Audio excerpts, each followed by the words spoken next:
بسم الله الرحمن الرحيم تبارك الذي بيده الملك وهو على كل شيء قدير الذي خلق الموت والحياة ليبلوكم أيكم أحسن عملا وهو العزيز الغفور الذي خلق 7 سماوات طباقا ما ترى في خلق الرحمن من تفاوت فارجع البصر هل ترى من فطور ثم ارجع البصر كرتين ينقلب إليك البصر خاسئا وهو حسير ولقد زينا السماء الدنيا بمصابيح وجعلناها رجوما للشياطين وأعتدنا لهم عذاب السعير وللذين كفروا بربهم عذاب جهنم وبئس المصير إذا ألقوا فيها سمعوا لها شهيقا وهي تفور تكاد تميز من الغيظ كلما ألقي فيها فوج سألهم خزنتها ألم يأتكم نذير قالوا بلى قد جاءنا نذير فكذبنا وقلنا ما نزل الله من شيء إن أنتم إلا في ضلال كبير وقالوا لو كنا نسمع أو نعقل ما كنا في أصحاب السعير فاعترفوا بذنبهم فسحقا لأصحاب السعير إن الذين يخشون ربهم بالغيب لهم مغفرة وأجر كبير وأسروا قولكم أو اجهروا به إنه عليم بذات الصدور ألا يعلم من خلق وهو اللطيف الخبير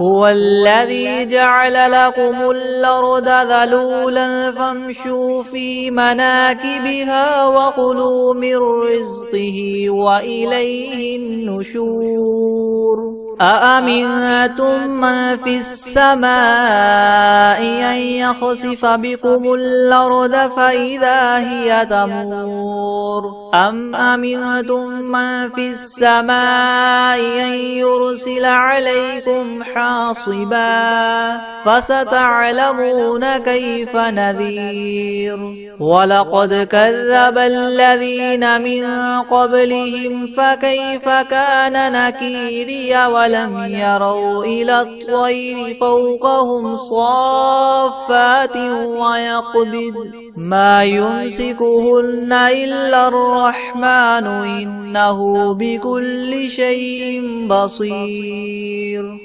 أمن هذا الذي هو جند لكم ينصركم من دون الرحمن إن الكافرون إلا في غرور أمن هذا الذي يرزقكم إن أمسك رزقه بل لجوا في عتو ونفور أفمن يمشي مكبا على وجهه يهدى من يمشي سويا على صراط مستقيم قل هو الذي ينشاكم وجعل لكم السمع والأبصار والأفئدة قليلا ما تشكرون قل هو الذي ذراكم في الأرض وإليه تحشرون ويقولون متى هذا الوعد إن كنتم صادقين قل إنما العلم عند الله وإنما أنا نذير مبين فلما رأوه زلفة سيئت وجوه الذين كفروا وقيل هذا الذي كنتم به تدعون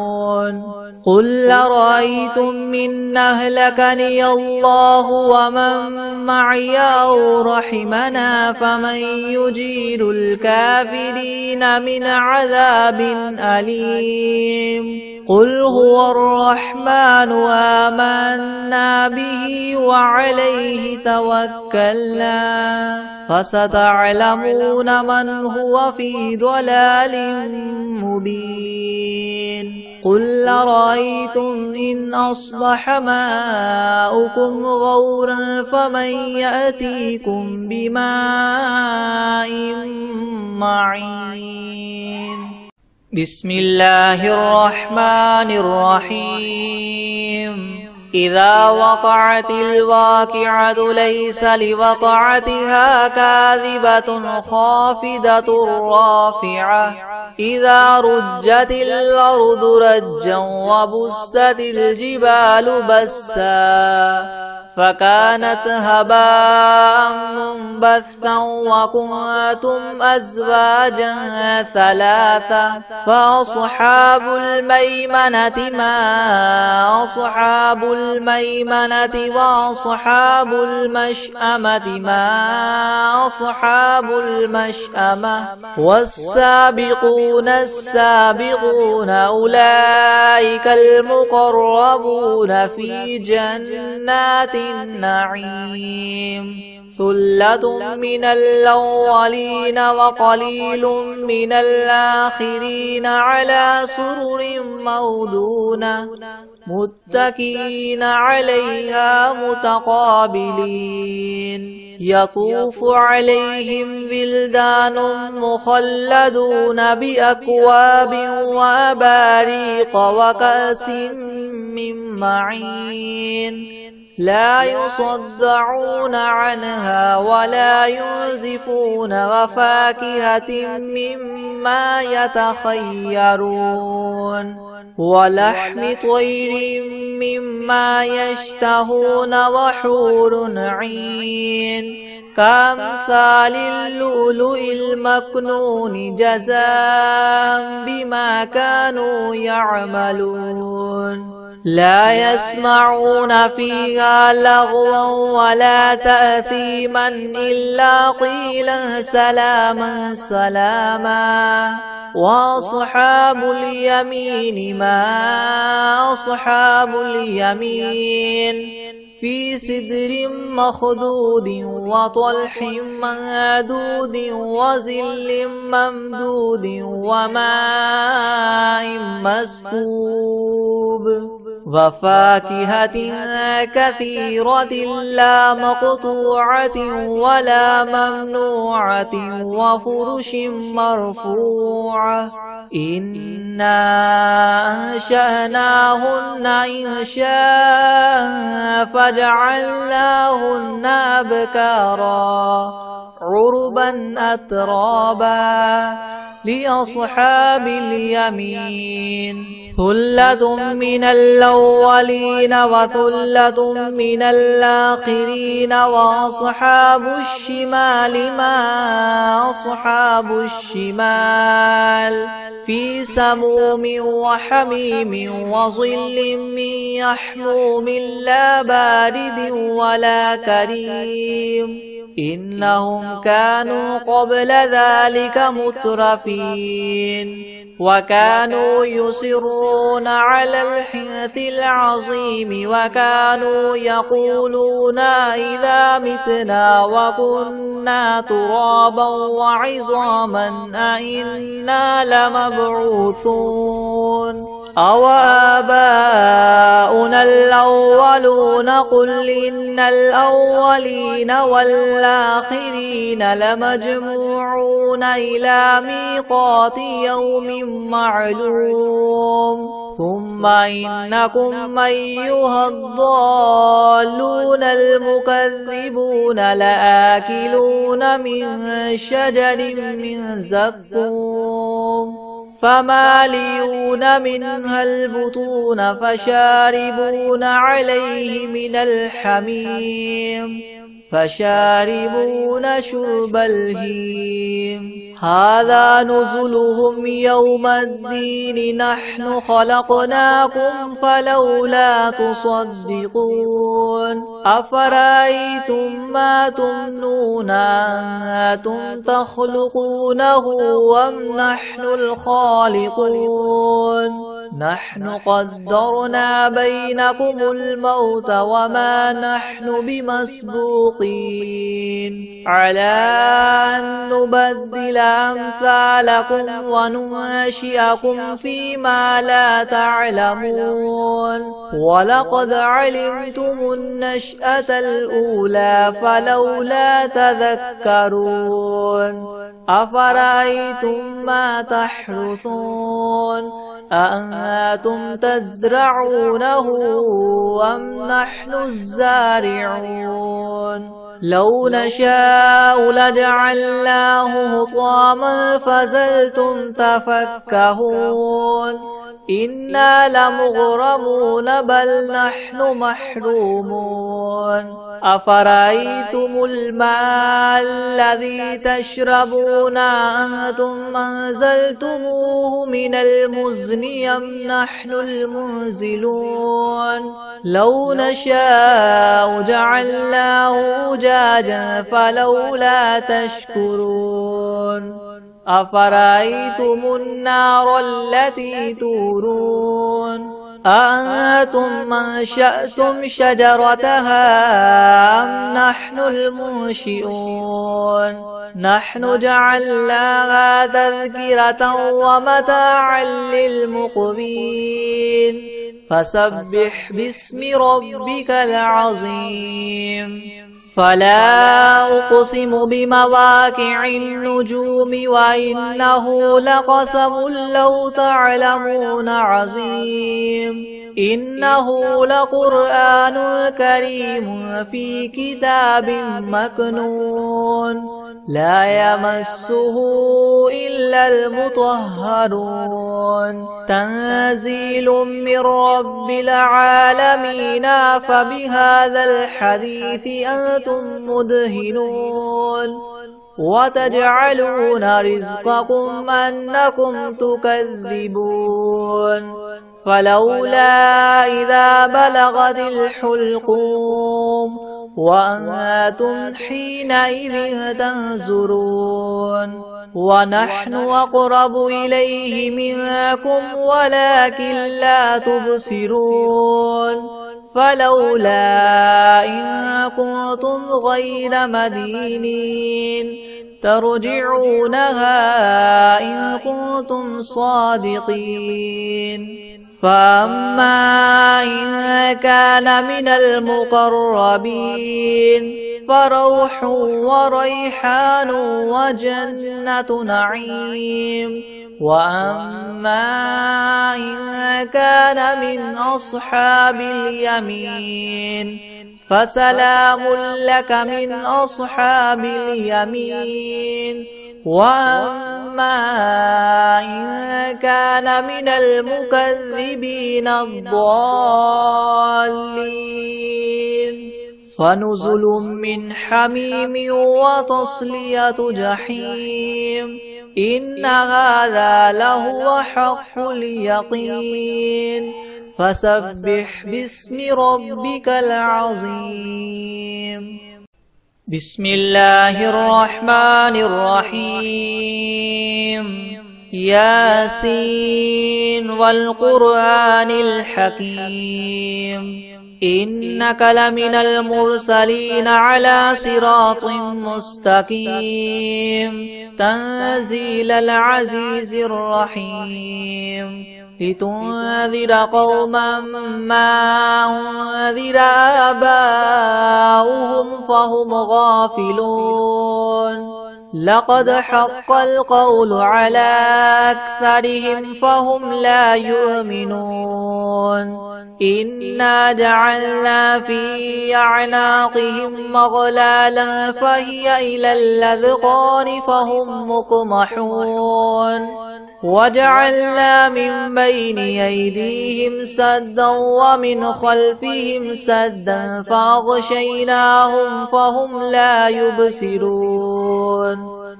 وسواء عليهم أنذرتهم أم لم تنذرهم لا يؤمنون إنما تنذر من اتبع الذكر وخشي الرحمن بالغيب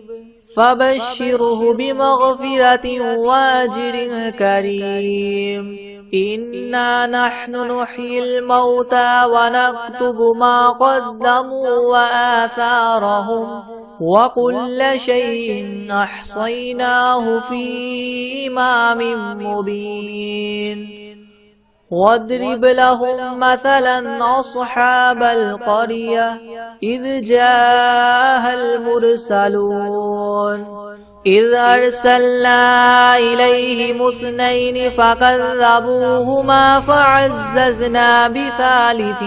فقالوا إنا إليكم مرسلون قالوا ما أنتم إلا بشر مثلنا وما أنزل الرحمن من شيء إن أنتم إلا تكذبون قالوا ربنا يعلم إنا إليكم لمرسلون وما علينا إلا البلاغ المبين قالوا إنا تطيرنا بكم لئن لم تنتهوا لنرجمنكم وليمسنكم منا عذاب أليم قالوا طائركم معكم إن ذكرتم بل أنتم قوم مسرفون وجاء من أقصى المدينة رجل يسعى قال يا قوم اتبعوا المرسلين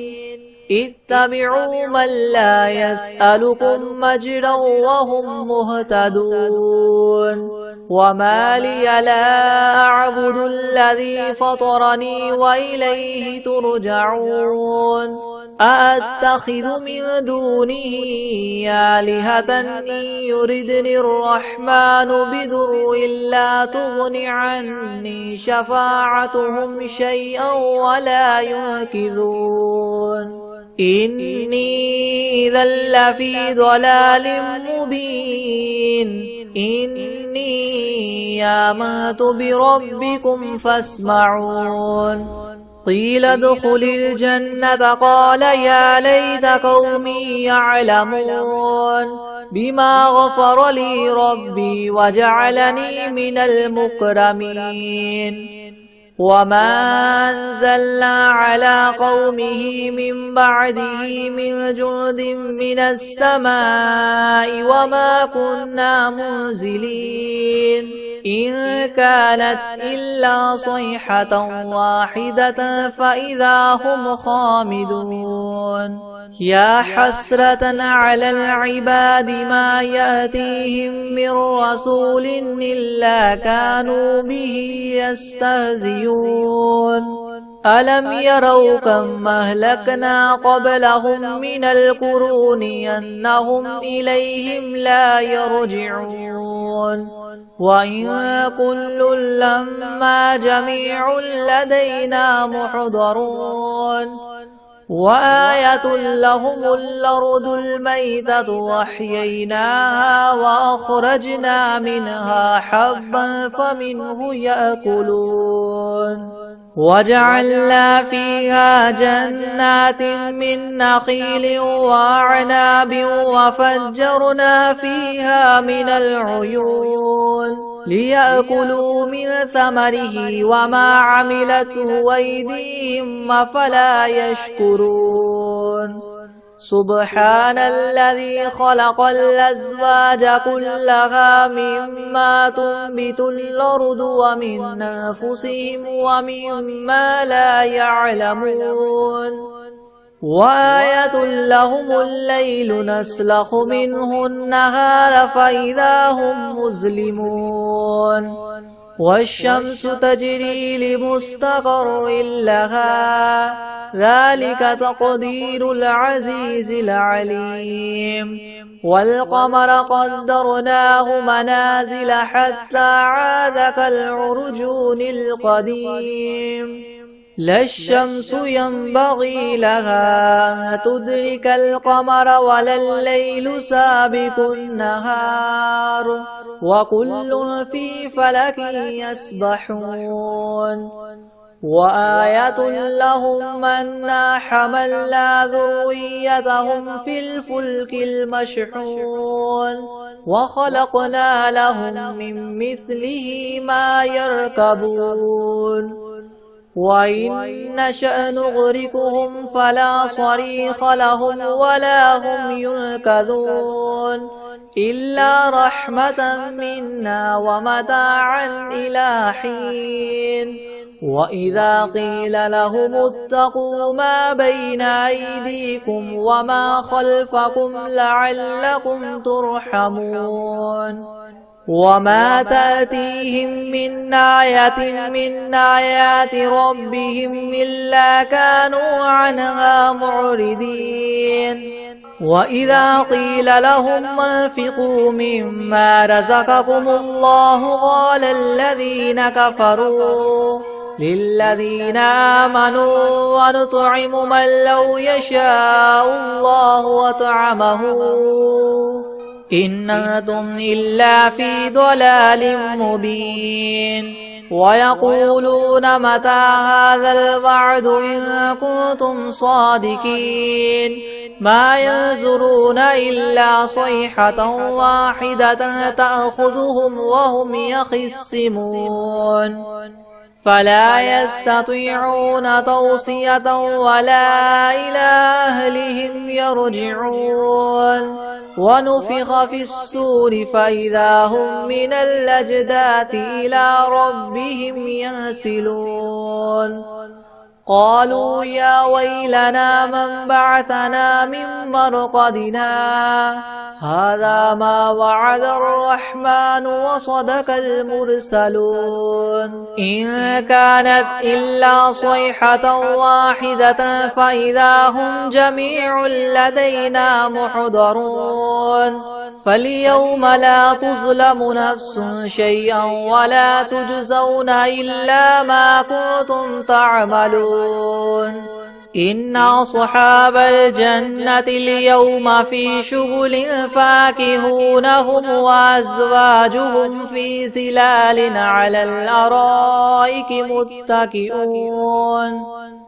لهم فيها فاكهة ولهم ما يدعون سلام قولا من رب رحيم وامتازوا اليوم أيها المجرمون ألم أعهد إليكم يا بني آدم ألا تعبدوا الشيطان إنه لكم عدو مبين وأن اعبدوني هذا صراط مستقيم ولقد أضل منكم جبلا كثيرا أفلم تكونوا تعقلون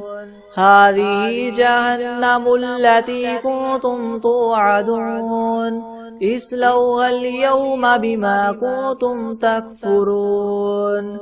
اليوم نختم على أفواههم وتكلمنا أيديهم وتشهد أرجلهم بما كانوا يكسبون ولو نشاء لطمسنا على أعينهم فاستبقوا الصراط فأنى يبصرون ولو نشاء لمسخناهم على مكانتهم فما استطاعوا مضيا ولا يرجعون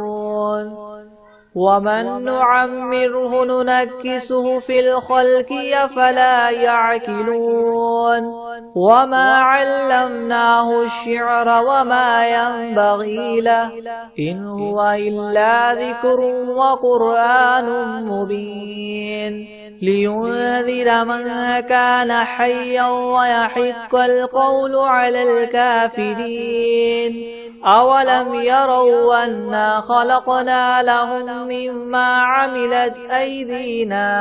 أنعاما فهم لها مالكون وذللناها لهم فمنها ركوبهم ومنها يأكلون ولهم فيها منافع ومشارب وفلا يشكرون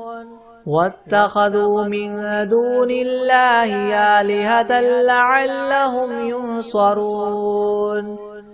لا يستطيعون نصرهم وهم لهم جند محضرون فلا يحزنك قولهم إنا نعلم ما يسرون وما يعلنون أولم ير الإنسان أنا خلقناه من نطفة فإذا هو خصيم مبين وضرب لنا مثلا ونسي خلقه قال من يحيي العظام وهي رميم قل يحييها الذي ينشاها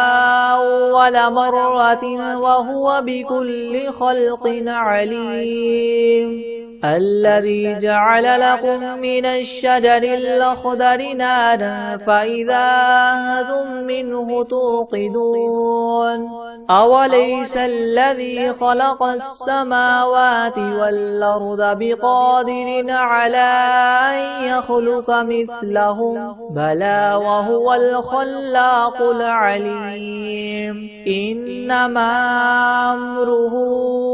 إذا أراد شيئا أن يقول له كن فيكون فسبحان الذي بيده ملكوت كل شيء وإليه ترجعون بسم الله الرحمن الرحيم الرحمن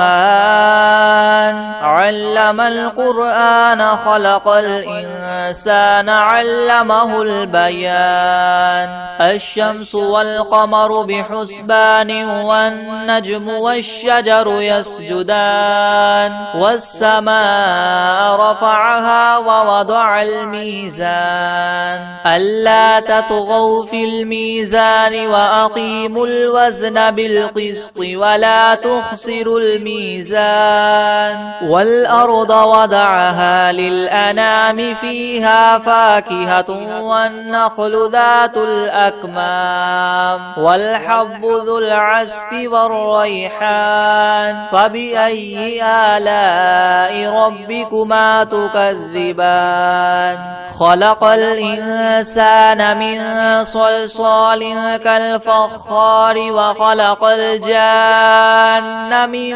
مارج من نار فبأي آلاء ربكما تكذبان رب المشرقين ورب المغربين فبأي آلاء ربكما تكذبان مرج البحرين يلتقيان بينهما برزخ لا يبغيان فبأي آلاء ربكما تكذبان يخرج منهما اللؤلؤ والمرجان فبأي آلاء ربكما تكذبان وله الجواد المنشآت في البحر كالأعلام فبأي آلاء ربكما تكذبان كل من عليها فان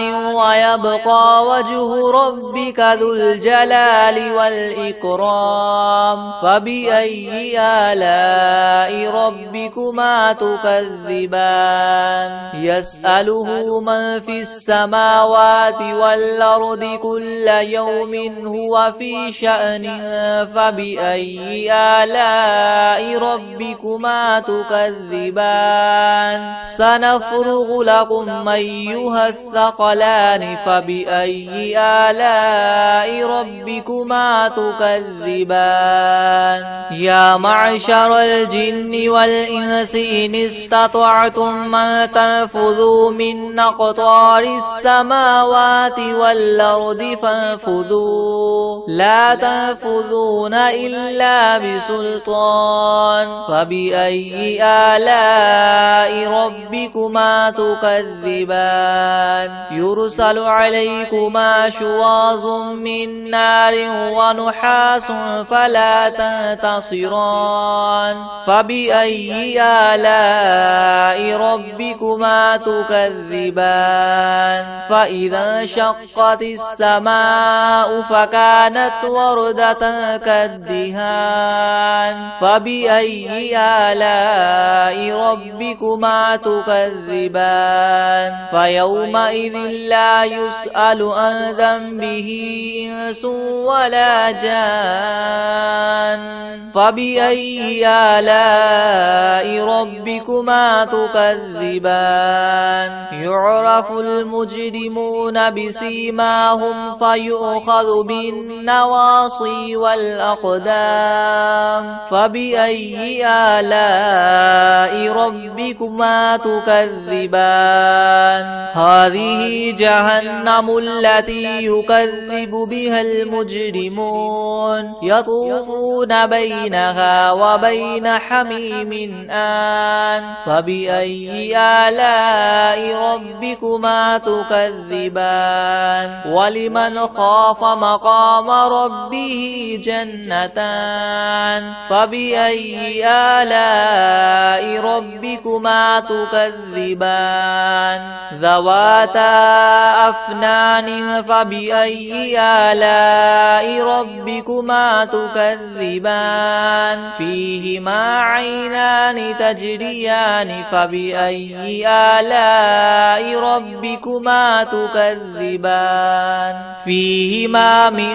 كل فاكهة زوجان فبأي آلاء ربكما تكذبان متكئين على فرش بطائنها من استبرق وجنى الجنتين دان فبأي آلاء ربكما تكذبان فيهن قاصرات الطرف لم يطمثهن إنس قبلهم ولا جان فبأي آلاء ربكما تكذبان كأنهن الياقوت والمرجان فبأي آلاء ربكما تكذبان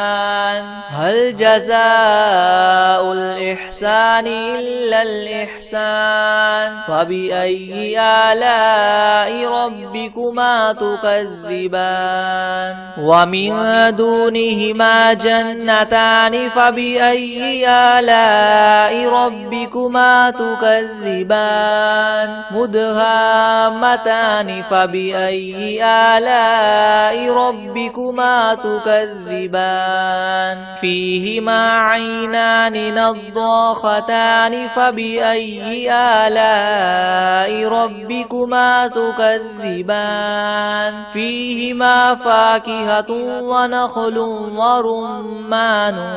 فبأي آلاء ربكما تكذبان فيهن خيرات حسان فبأي آلاء ربكما تكذبان حور مقصورات في الخيام فبأي آلاء ربكما تكذبان لم يطمثهن إنس قبلهم ولا جان فبأي آلاء ربكما تكذبان متكئين على رفرف خضر وعبقري حسان فبأي آلاء ربكما تكذبان تبارك اسم ربك ذي الجلال والإكرام.